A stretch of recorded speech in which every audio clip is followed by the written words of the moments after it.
We got 80 minutes of basketball left before the Christmas break, so it's a 2-game season for us. It starts with a really good Florida Atlantic team, a team that's 6-4, but 2 of their 4 losses are by 1 point apiece, so they're 2 points away from being, 8-2. They've already won road games. They've got a coach that I have a lot of respect for. Coach Curry was a great player, played in the NBA. He's an outstanding coach.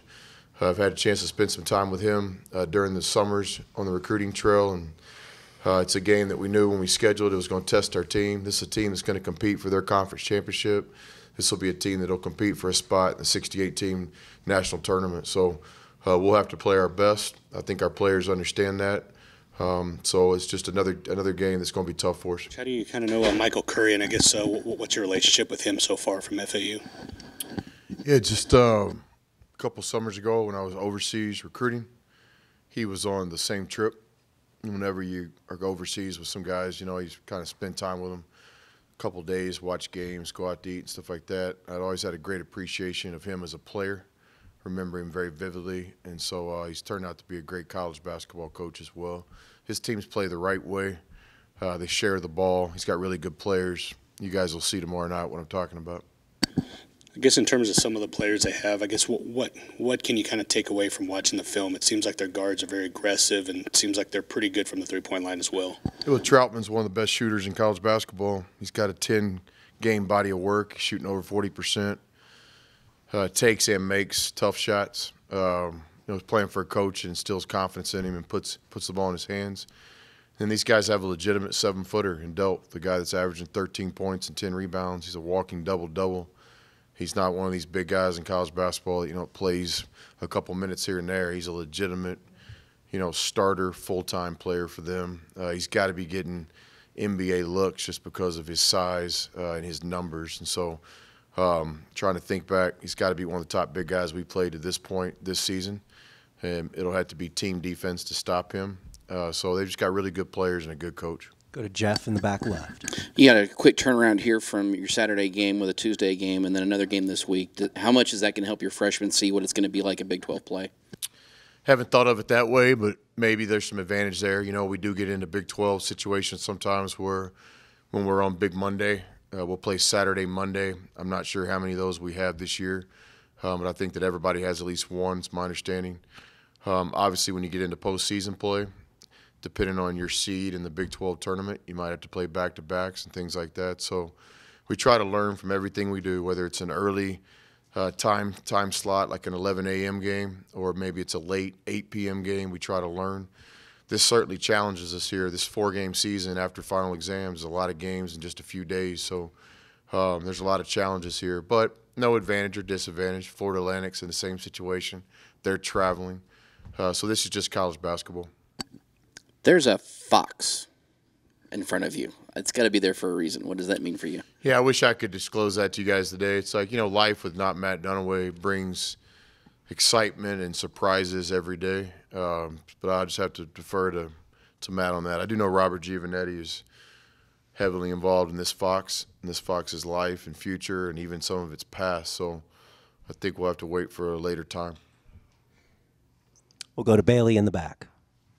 Did you tie the bow yourself? No, I did not. Good question, though.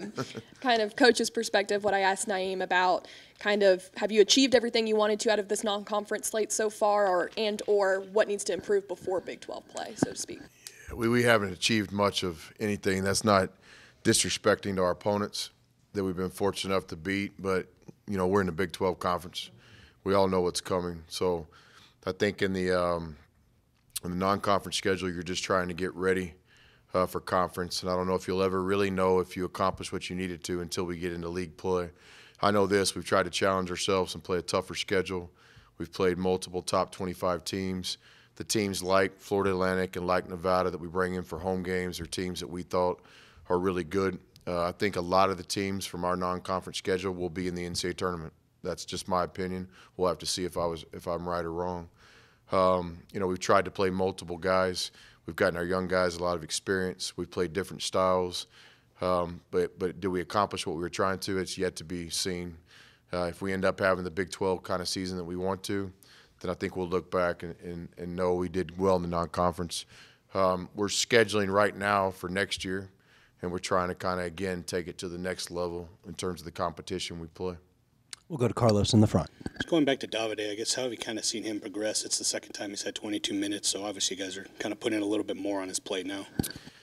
Well, he's been working really hard. You know, on top of everything we do with our team, Morrow's been in the weight room. I think he's lifting 4 or 5 times a week. To give you guys an example, most of our players are lifting twice a week.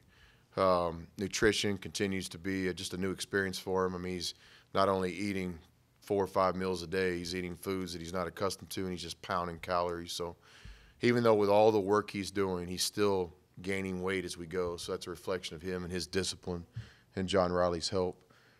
Specifically, how he's earning minutes, and I loved his word choice because that's exactly right. He's earning them. You know, I like every guy on our team, but I don't hand out minutes based on liking you. You know, if I did that, Thomas Brandsma would have played 40 minutes a game, but he didn't. Thank God. No disrespect, Thomas, wherever you are out there in the oil fields of Pecos, rolling water lines. When are you going to cut a check to our program, Thomas? Like, when are you going to be a booster? We're talking about Morrow. But with Morrow, he's earning his minutes. He's playing better defense. He's guarding better on the ball. He's understanding the college game more in terms of help, when to help, when not to. Shot clock's different. He's doing a lot of things on the defensive end that are allowing us to play more. He's playing well offensively. I think there's a whole nother level of ceiling for him, but he's taking care of the ball. He's got a good assist to turnover. He's making shots, and he's making his free throws. So I just think that Morrow's got a huge ceiling here, and I think he's going to end up being one of the better players in this program's history. I know you alluded to it after Rice, even though you got the victory, you weren't pleased with the play that y'all had. So I guess what were some of the things y'all talked about in the film room that you needed to get better to kind of make sure that you guys are still getting to that, to be better in the next game? Well, the big picture positive on that is basically what's happening with all of us, including those of us in this room right now, are expectations. You know, expectations are starting to change. You know, people are going to pull up to the arena tomorrow night, and they're going to expect to beat Florida Atlantic. And that's very difficult to do. You know, I hope that we can beat Florida Atlantic, but I understand how hard it is to win a Division I basketball game. But it's good that expectations are changing. You know, it wasn't that long ago where our fans pulled up here and you didn't know if you're going to win the game or not, and it didn't matter who you're playing. But with that comes a great responsibility, and that's what I try to explain to the players after the game. You know, the crowd alone is not going to win the game for you. The former players being here aren't going to win the game. You got to go win the game between the lines. Rice has good players, and they had a good coach. We all saw that. So I think expectations are changing, and to me that's a positive. Specifically with our team, we just got to keep grinding. We got to get better. I saw Coach K speak the other day about his team, just talking about it's hard to improve this time of year because we all play games and you don't get many practices. You know, like today I would love to go out here and practice for 4 hours, but I can't do that because our players have to have their legs tomorrow night at 7. So there's a real challenge, but not just for us, everybody in college basketball. You got to get better, but you can only have a certain amount of practices because of the games. It's just kind of the way the game's set up. So the NCAA really never calls me. You know, my phone doesn't ring much. But if it did, in my opinion, we got to make the season a little bit longer. Next year, they're talking about starting the season on Tuesday instead of Friday. The NBA did this a few years ago, opening days, that exciting kind of Tuesday now. I think that's a no-brainer. I don't know why we have to vote on it. Like, yeah, let's start college basketball on Tuesday.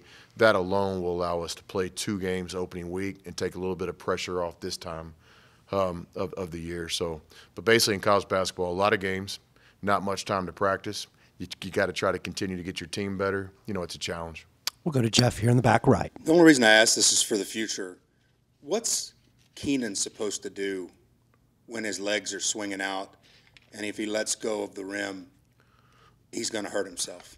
That play stood out to me, and I was just wondering what you thought of it, because he gets a technical. Yeah, no, it was we had 3 really good officials at that game. All 3 have called our games here and other schools I've been at. 2 of the 3 I really know. So good officials. It was just a mistake. You know, I've made mistakes today. You probably have too. Officials are human beings, no problem. But the ruling on the court and what the official told me was you can hang on the rim to protect yourself, no problem. But he thought that Keenan, while he was hanging on the rim, grabbed the ball. That just wasn't true. He missed the play, no problem. You know, mistakes are made. Keenan hung on the rim, and then when he came down, he happened to get a quick rebound. So it's kind of a special play by Keenan, but it was just a missed call by the officials, which is part of basketball. Are you okay with in transition off the glass for an alley-oop? That's a little out of my comfort zone, but you know, with the 2 points we got, no problem. That's one of those plays that we'll never address as our team. We'll never talk about it. But if it wouldn't have gone perfect, we would be talking about it a lot. You know, it's like all these years in coaching, sometimes a guy will take a shot, and you're like, what? Oh, good shot. One of those deals. So, but, you know, obviously that's a high percentage shot for Z, and Keenan's a great passer. So, I don't know. We'll go to Bailey in the back. Coach, you alluded to before season even begun that Zaire and Jarrett were going to get some real minutes. Did you expect it would work out this well for them as freshmen and that dynamic they have just between each other? Yeah, I'd put Morrow in that same class, and then Malik. Malik's battling some injuries, you know.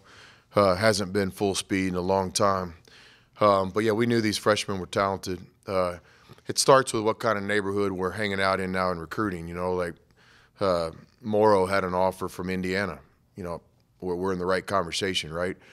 Culver and Z could have gone to multiple Big 12 schools, and Malik visited and was offered by Purdue University. So, you know, that's the first thing. You know, it's not just our opinion of him. Other people think these are great guys. And, you know, they knew when they came to Tech, they came here for all the right reasons, but one of them was they knew they were going to have a chance to play meaningful minutes earlier in their careers. And Malik would be doing that if he wasn't, you know, battling injuries. So, the scary thing about those guys, when you watch film like me and you really dissect the game, there's still so much room for them to get better. And they're going to have to get better quickly. They're going to have to play better than they are right now for us to compete in the Big 12 Conference. But, no, it's fun coaching those guys, too. It's not just what they're doing on game night either. They really are basketball guys. They work on their craft. It's important to them. They want to win. They have a vision for doing things at this school and this program, just like myself and all of us, you know, trying to do things that have never been done before. And then they're guys that want to play basketball after college, and they're willing to put in the work to do that. So I'm proud of these young guys.